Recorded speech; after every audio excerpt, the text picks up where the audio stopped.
很多人空调吹多了就会各种喊疼不舒服，但是不吹空调又扛不住这高温。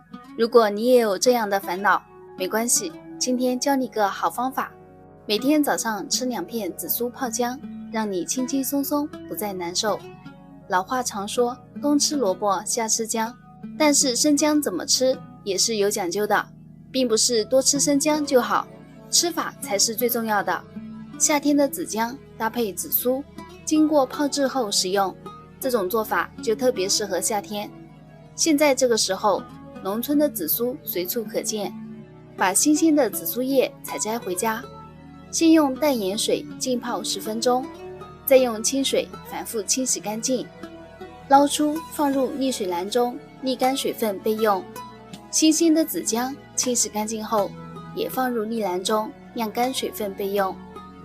再把紫苏放入锅中，以紫苏200克为例，加入100克黄冰糖、30克食盐、200克白醋，再加入800克清水，用大火煮开，煮至冰糖完全融化，再转小火继续煮2分钟左右。这时候的汤汁已经变成非常漂亮的紫红色。关火，过滤出紫苏叶子，再把汤汁倒入大碗中，放凉备用。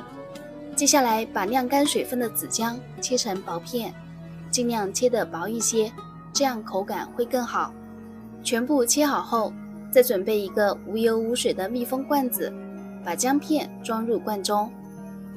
装好后，再把完全放凉的紫苏水倒入罐中，直到完全浸泡住姜片就可以了。然后盖紧盖子，密封泡制7天左右就可以吃了。这样做的紫苏泡姜，每天早上吃2片，坚持一段时间，会有意想不到的好处哦。